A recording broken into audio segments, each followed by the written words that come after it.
Hello dears. This is the StorySculpt channel and you are listening to the story The Masque of the Red Death by Edgar Allan Poe. This story is taken from the book Edgar Allan Poe, Storyteller. The Red Death had long been feeding on the country. No sickness had ever been so deadly, so great a killer, or so fearful to see. Blood was its mark, the redness and the horror of blood. There were sharp pains and a sudden feeling that the mind was rushing in circles inside the head. Then there was bleeding through the skin, though it was not cut or broken, and then death. The bright red spots upon the body and especially upon the face of the sick man made other men turn away from him, afraid to try to help.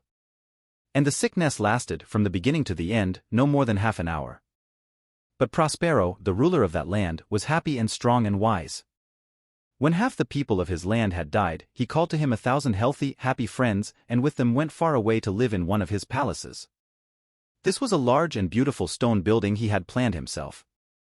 A strong, high wall circled it. This wall had gates of iron. The gentlemen, after they had entered, brought fire to heat the iron of the gates to make them close so firmly that nobody could open them. Here they could forget the sickness, the Red Death. They would leave the outside world to care for itself. Prospero had supplied everything they needed for pleasure.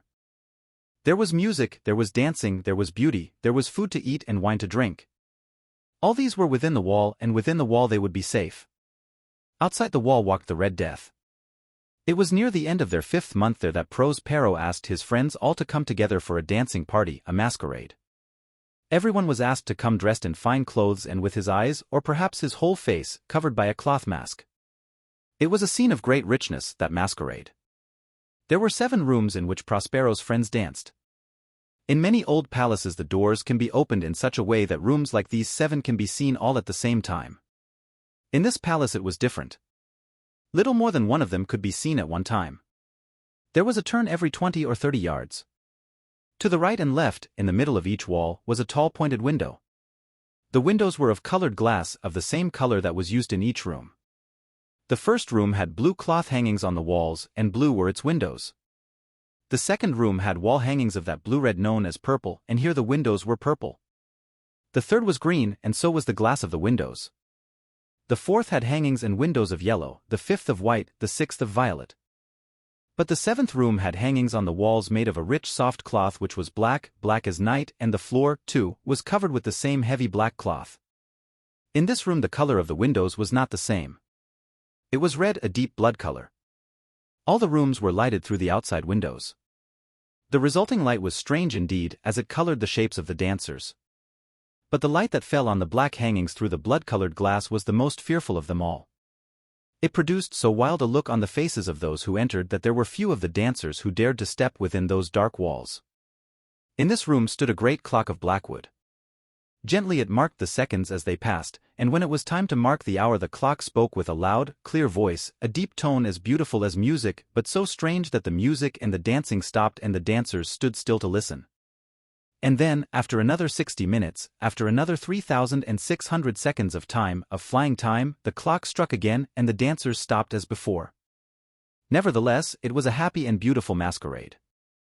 And you may be sure that the clothes the dancers chose to wear, their costumes, were strange and wonderful. The dancers looked like the forms we might see in troubled dreams. And these, the dreams, danced softly through the rooms, taking the color of the rooms as they moved. It did not seem that their steps followed the music, but that the music rose from their steps. But into the 7th room the dancers do not go. For the red light coming through the windows, and the blackness of the wall hangings, make them afraid, and he who enters hears more deeply the striking of the great black clock. But the other rooms are crowded, and in them beats hotly the heart of life. And the dance goes on until at last the clock begins to strike 12. Again the music stopped. Again the dancers stood without moving while the slow striking sound continued. Before the clock was quiet again, many in the crowd saw that in the first room, the blue room, there was a masquerader who had not been seen before. As they talked softly to each other about him, a feeling of surprise spread through all the dancers, then a feeling of fear and of sickening horror. In such a group as this, only a very strange masquerader could have caused such a feeling. Even among those who laugh at both life and death, some matters cannot be laughed at. Everyone seemed now deeply to feel that the stranger should not have been allowed to come among them dressed in such clothes. He was tall and very thin, and covered from head to foot like a dead man prepared for the grave. The mask which covered his face, or was it really a mask? The mask which covered his face was so much like the face of a dead man that the nearest eye could not see the difference. And yet all this might have been acceptable, but the masquerader whom nobody knew had made himself look like the Red Death itself. His clothes were spotted with blood. And the mask over his face was covered with the terrible red spots, or perhaps it was indeed his face. When Prospero looked upon this fearful form, he was first filled with terror, and then with anger. "Who dares?" he cried. "Take him. Seize him. Pull off his mask so that we may know who we must hang at sunrise." Prospero stood in the blue room when he spoke these words. They sounded through the 7 rooms, loud and clear. At first, as he spoke, some of the dancers started to rush toward the strange masquerader. But they stopped, afraid, and no one dared to put out a hand to touch him. The stranger started to walk toward the 2nd room. He passed within a few feet of Prospero, who stood still, surprised. And while the dancers moved back from the center of the room, the stranger moved quietly, without being stopped, with a slow and measured step, through the blue room to the purple room, through the purple room to the green room, through the green to the yellow, through this to the white, and then to the violet room. As the stranger was entering the 7th room, Prospero suddenly and angrily rushed through the 6 rooms. No one dared to follow him. He held a sharp knife high over his head, ready to strike the stranger. When he was within 3 or 4 feet of the strange masquerader, the stranger turned and stood silent, looking firmly into Prospero's eyes. There was a cry, and the knife dropped shining upon the black floor, upon which a minute later Prospero himself fell, dead. The dancers then rushed into the black room.